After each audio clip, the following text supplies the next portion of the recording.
Hello, in this video I'm going to show you how to model a soup can. Alright, let's go ahead and get started. We'll need to have you bring in a image from the web. Maybe find something and just type in like soup can and try to get a perspective view so we can see the top. And we'll go ahead and continue modeling. I would put the basically import your image by going to view, go to the front view and go to image plane and import image. Select the image you want and then move it up to on the 0 axis, put it in a layer and just rename it background so you can turn it off and on if you need to. I also like to go to show and turn off a grid. This will help with the modeling process. Alright, so even though I'm going to be doing a lot of modeling in the front view, I'll be using the front, side, and perspective view, and sometimes the top view to see how it looks. So I'm going to go in here and we'll start by selecting a cylinder. And the cylinder, we're going to keep it around 60 faces, so 20 subdivisions is fine. So I'm going to go ahead and move that to the top. And we're going to start at the bottom here. I'm going to go ahead and scale that up to the width of the can, like so. And go ahead and move that up like that. Okay. And I'm going to right click over this, go to vertex, and move that up.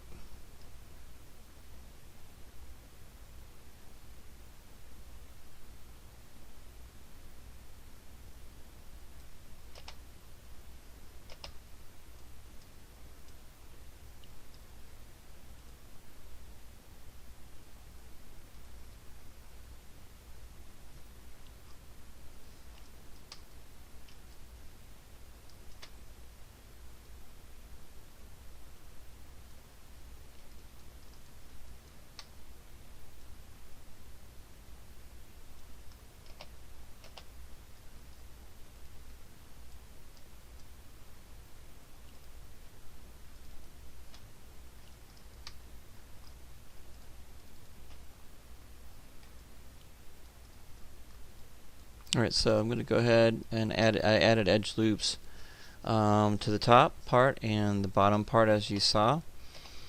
So let me go back into the front view. So to add edge loops, hold down the shift key and right mouse click over the object and go to insert edge loop tool, and you can go ahead and add insert edge loops anywhere you want to. I'm holding down the left mouse button as I'm doing this.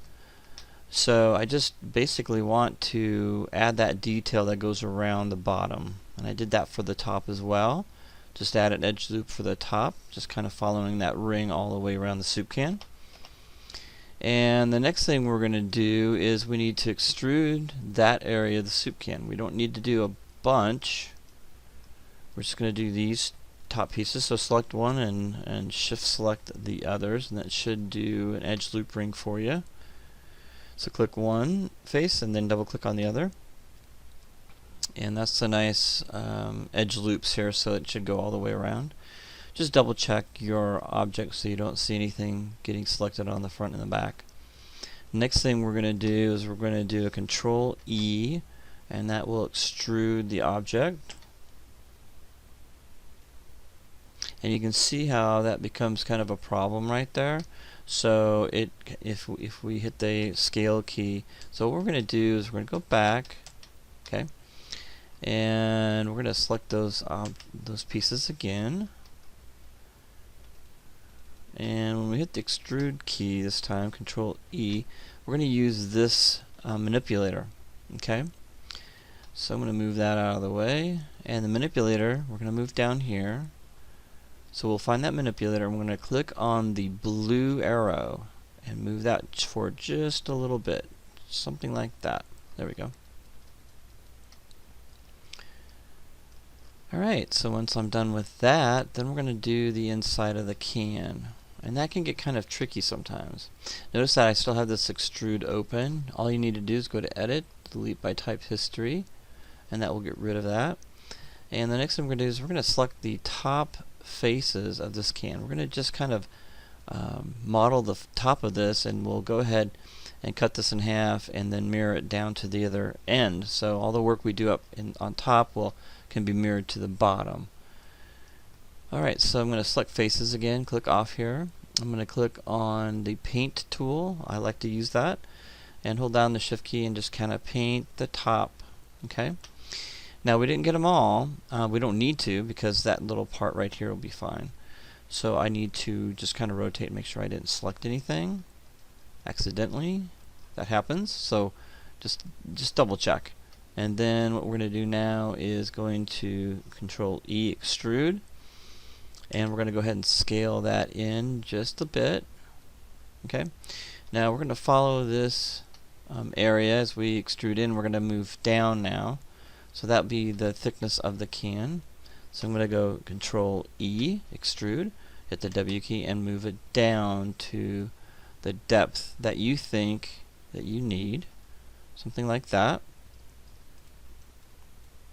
And then we're going to hit the Control E again, extrude, and this time we're going to scale this in a bit. So hit the R key, and in the center just scale that in a bit. Okay, just to about the same width that we have here. So we've got kind of a double edge here. Kind of goes up and then down and then up and then down again and then up. So we're going to move that in like that, and we're going to move it up. So it kind of goes down and then up again, like that. Alright, that looks good. Okay, we're going to get the first ridge. So we're going to go ahead and do Control E again. And we're going to scale that in a bit, like that. And we are going to now move that down, something like that. Okay, so we got that first ridge up and then down. Now it looks like we might have a ridge up and then it goes up. So we could go back. Let's go and Control Z back. This happens. Let's move that down a little bit, kind of just up a little bit like that. And we're going to do it Control E and then scale that in just a little bit. Control E and scale that in. There we go. And then we'll move this up. There we go. That looks a little better. Okay. Control E and scale that in, and then we'll move that down like that. There we go. Just slightly. And then we go right back into another shape that goes up again. Looks like another ridge. So we're going to go to Control E, and we'll scale that in. Hit the E key, scale that in. And we'll do the same ridge. We kind of want to have the same distance there. And we will move that up. So that makes another ridge. Control E, and we'll scale that in. Okay, and then move that down. Here we go. And we'll go Control E and scale that in and move that up. There we go. And then we'll go Control E and scale that in again, and we'll place that right about there. That looks good. And then hit the Q key. Okay, so let's hit the 3 key and kind of look at what we have so far. Okay, very similar to what we have that we see in the object in the front there.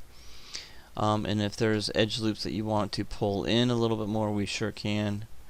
So what I'll probably end up doing is I've hit the 1 key again. Is that we'll move those edge loops in a little bit more. Okay, so I'm going to click on edge. Okay. Alright, so I'm going to select all those edge loops right here. And they're fairly easy to fix. So I'm going to select those edge loops and move those in a little bit more. And I'm going to deselect this one, holding the Control key, and move that in a little bit more, and then deselect that one, move that one in a little bit more, deselect that one. I'm just holding down the control key and clicking on it to deselect it, and I'm kind of just making these a little bit spaced a little bit farther apart. Okay, so I basically selected all those ridges and then scale them in. We can also move these up to add a little more height to this to the top by just moving it up. You see, I'll add a little more ridge to it, like that, make it more pronounced. Now I do have a problem with the center there, so I've got to go into the side view and kind of tweak that one out as well. There we go. And I want to keep that kind of flat. There we go. We don't want to push that down. Okay, let's take a look at this. And that looks a little better. Now it kind of follows it a little bit better. Okay. Alright, so I think that looks pretty good. So let's go to the selection mode up there in the bottom. Okay, that looks really good. Alright, so now we're going to add edge loops to help control the edges a little bit better. So I'm going to get up under the lip here. I'm going to go right click over this and insert edge loops. Now before I do that, I probably should save this image. So let's go ahead and do that. I'm going to do a Control D and click on a layer and then turn that layer off. And I will call that block out. Okay. Alright, so now I'm going to go in here and add edge loops to this object.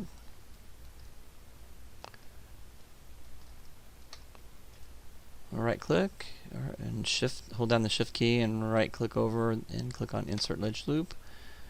And I'm going to click on the edge here and then holding down the left mouse button move it up and insert edge loops here. Try to keep as uniform as possible. And we are going to bring this down a little bit, about halfway like that. And we're going to get really close to this point right here and this point right here. And we're going to add a nice tight edge right here. And a nice one right here.